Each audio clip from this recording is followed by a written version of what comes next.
مرنے کے بعد بھی اولاد سے رشتہ ٹوٹتا نہیں ماں باپ کا۔ جس طرح زندگی میں والدین کے حقوق ہیں اولاد کے ذمے، مرنے کے بعد بھی والدین کے حقوق اولاد کے ذمے واجب الادا ہوتے ہیں۔ مختلف احادیث میں ان کا ذکر موجود ہے۔ پہلا حق الصلاۃ علیہما، ان پر جنازہ پڑھنا ہے۔ تجہیز و تکفین تدفین اس کے زمرے میں آتی ہے۔ وہ اولاد خوش نصیب ہے جو اپنے ماں باپ کا یہ حق ادا کر پاتی ہے، ورنہ ایسے بد نصیب لوگ بھی ہیں جنہیں جنازہ آتا نہیں ہوتا اور ساری زندگی لوگوں کے جنازوں میں جا کے رسم ادا کر کے آ جاتے ہیں، اور جب اپنے ماں باپ انتقال کر گئے تو یہ دھوکہ پھر ان کے ساتھ بھی انہیں کرنا ہوتا ہے۔ تو وہ کیا سوچ رہے ہوں گے کہ یہ ماں باپ کے مرنے کے بعد ان کا پہلا حق تھا جو ہم نے ادا نہیں کیا۔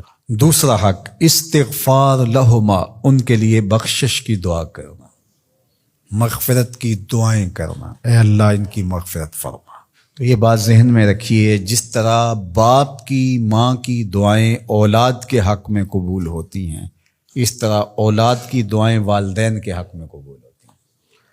تو ان کے لیے استغفار کیا جائے۔ ایک شخص فوت ہوا اور اپنی بدعمالیوں کی وجہ سے قبر میں جکڑا گیا، تو بعد میں اچانک اس سے عذاب اٹھا لیا گیا کچھ عرصے کے بعد۔ تو بارگاہ عزدی میں عرض گزار ہوا، مالک میرے اعمال تو ایسے نہیں تھے کہ مجھے ان مشکلوں سے نکال کے کھڑکی کھول دی گئی جنت کی، تو کہا کہ تیرے مرنے کے بعد تیری بیوی کے ہاں جو بیٹا پیدا ہوا، تیرا بچہ پیدا ہوا، پھر اس نے اس کو پروان چڑھایا، اب وہ بولنے لگا اور اس کو وہ درس گاہ میں چھوڑ آئی، تو استاد نے اس کو پڑھایا، بیٹا پڑھو بسم اللہ الرحمن الرحیم، تو اس نے یہ پڑھا، مجھے شرم آئی کہ اس کا بیٹا مجھے رحمان الرحیم کہہ رہا ہے اور میں اس کو عذاب دوں۔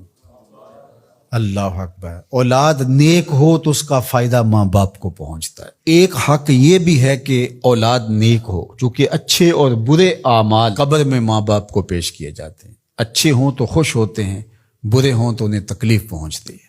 اس لیے ماں باپ کا مرنے کے بعد جو اولاد کے ذمے حق ہے، ان میں سے ایک حق یہ ہے کہ وہ نیک اور صالح ہوں تاکہ ان کو قبر میں راحت پہنچے۔ تیسرا حق ماں باپ کا جو اولاد کے ذمے ہے وہ انفاذ العہد ہے، ان کے عہد پورے کرنے، ان کے وعدے پورے کرنے۔ یعنی انہوں نے جو عہد کر رکھا تھا کسی وجہ سے پورا نہیں کر سکے، تو اولاد کے ذمے ہے کہ وہ اس کو ادا کرے۔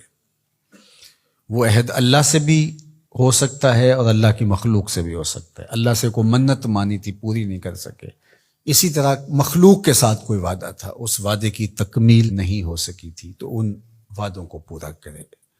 اس طرح قرض دینا تھا کسی کا اور انتقال کر گئے، تو اولاد اس کو اپنی طرف سے ادا کرے۔ اس کا اگر مال ہے تو اس کے مال سے ادا کر کے اس کے بعد پھر جو ہے وہ اس کی وراثت تقسیم ہوگی، اور اگر مال نہیں بھی تھا تو پھر بھی اولاد کے ذمہ ہے کہ اپنے باپ کا قرض ادا کرے، اور یہ اگر جنازہ پڑھنے سے پہلے کر دیا جائے تو یہ سب سے اچھا اور سب سے بہتر ہے۔ ایک تو یہ ہے کہ انہوں نے جو وعدے کر رکھے تھے، ان کے جو عہد تھے وہ پورے کرے، لیکن اس کے زمرے کے اندر وہ واجب کی سطح تک تو نہیں ہے، لیکن ان کے حقوق میں سے ہے کہ ان کے معمولات خیر کو جاری رکھے۔ یعنی جو وہ اچھے کام کرتے تھے، غریبوں کی مدد کرتے تھے، لوگوں کو کھانا کھلاتے تھے، اپنے علاقے کی مساجد کی ذمہ داریاں لیے ہوئے تھے، مدارس کی ذمہ داریاں لیے ہوئے تھے، غرباء کے علاج معالجے کی ذمہ داریاں لیے ہوئے تھے، اس طرح اور رفاعی ذمہ داریاں اپنے ذمہ انہوں نے لے رکھی تھی، تو ان کے انتقال کے بعد اگر صلاحیت اور حالت مالی ایسی ہو تو اولاد کو اس تسلسل کو ٹوٹنے نہیں دینا چاہیے، کہ یہ نہیں ہے کہ اب والد صاحب چلے گئے، ماں چلی گئی، تو غریب رشتہ دار جو پردے سے ان کی مدد ہوتی تھی اور ان کے گھر کا چولہا جلتا تھا، تو ماں کے جانے کے بعد اب اولاد کہے کہ یہ آپ کا اور اس کا تعلق تھا، وہ چلی گئی تو کام ختم نہیں۔ اس معمول کو جاری رکھیں، قبر میں ماں کی روح خوش ہوگی، روح بھی خوش ہوگی، اور اس کا اجر آپ کو بھی ملے گا، اور برابر اتنا ہی اجر آپ کے ماں باپ کو بھی قبر میں ملے گا، اس لیے کہ اس کار خیر کو شروع انہوں نے کر رکھا تھا۔ تو جو معمولات خیر ہیں ماں باپ کے، ان کو جاری رکھا جائے۔ چوتھا حق ماں باپ کا مرنے کے بعد جو اولاد کے ذمے عائد ہوتا ہے وہ ہے بر الاصدقاء، حسن سلوک کرنا باپ کے دوستوں کے ساتھ اور ماں کی سہیلیوں کے ساتھ. خالہ ماں کی جگہ پہ آتی ہے اور چچا باپ کی جگہ پہ آتا ہے. تو ماں کے انتقال کے بعد جو ماں کی طرف سے رشتہ داری کا سلسلہ ہے اس کو توڑ نہ دیا جائے کہ اب ماں نہیں رہی تو رشتے بھی ختم، اس طرح باپ نہیں رہا تو رشتے بھی ختم. تو ان کے ساتھ صلہ رحمی کی جائے. مرنے والے والدین کے حقوق کو کون ہے ایسا دین جو اس طرح بیان کرے گا؟ آج دنیا یورپ کی بات کرتے ہیں، وہ تو زندہ ماں باپ کو اولڈ پیپلز ہوم میں چھوڑ آتے ہیں. ایک ماں 10 بچوں کو پال لیتی ہے، 10 بیٹوں کو ایک باپ پالتا ہے، پھر 10 بیٹے مل کر ایک باپ کو نہیں پال سکتے. تو خوش نصیب ہیں وہ لوگ جو اپنے ماں باپ کی خدمت کو شعار زندگی کہتے ہیں.